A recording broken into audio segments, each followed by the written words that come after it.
नमस्कार, आप देख रहे हैं डेली 24 भारत। मैं हूं आपके साथ अनीता शर्मा। झारखंड विधानसभा चुनाव के पहले चरण के दौरान 43 विधानसभा सीटों पर वोटिंग हुई।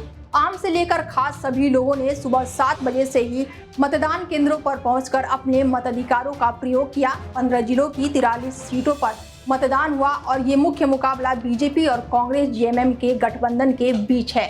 ये चुनाव तय करेगा कि झारखंड में हेमंत सोरेन फिर सत्ता में आएंगे या फिर बीजेपी अपना परचम लहराएगी। झारखंड में पहले चरण की वोटिंग खत्म हो गई। अब 30 सीटों पर अगले चरण का चुनाव 20 नवंबर को होना है।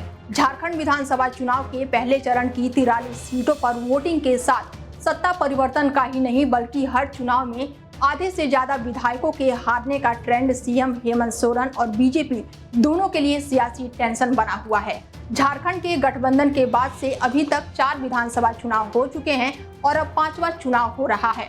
साल 2005 से लेकर 2019 तक हुआ चुनावी का सियासी ट्रेंड बताता है कि मौजूदा विधायकों को दूसरी बार जीतना मुश्किल भरा रहा है। झारखंड का गठबंधन साल 2000 में हुआ है। 24 साल में ना ही किसी दल को बहुमत का आंकड़ा मिला है और ना ही कोई भी सरकार रिपीट हो सकी है।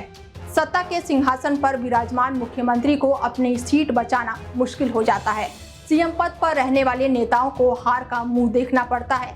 झारखंड बनने के बाद से अभी तक हुए 4 विधानसभा चुनाव में 50% से ज्यादा विधायकों के हारने का ट्रेंड रहा है। यही पैटर्न इस बार के चुनाव में रहा तो सत्ता का सियासी गेम बिल्कुल बदल जाएगा। झारखंड की सियासत में मौजूदा विधायकों के आधा से ज्यादा के चुनाव हारने का चला आ रहा सियासी ट्रेंड ने राजनीतिक दलों के साथ साथ हेमंत सोरेन की टेंशन भी बढ़ा दी है। पिछले 4 चुनाव में मौजूदा विधायकों के हार का विश्लेषण करते हैं तो सत्ता पक्ष और विपक्ष दोनों को शिकस्त झेलनी पड़ी है। इससे जाहिर होता है कि सरकार के साथ साथ मौजूदा विधायकों के खिलाफ भी सत्ता विरोधी लहर रहती है। झारखंड के वोटर सरकार के साथ साथ मौजूदा विधायकों के खिलाफ भी गहरी नाराजगी जाहिर करते हैं, जिसके चलते सरकार बदलने के साथ साथ मौजूदा विधायक भी बदल जाते हैं।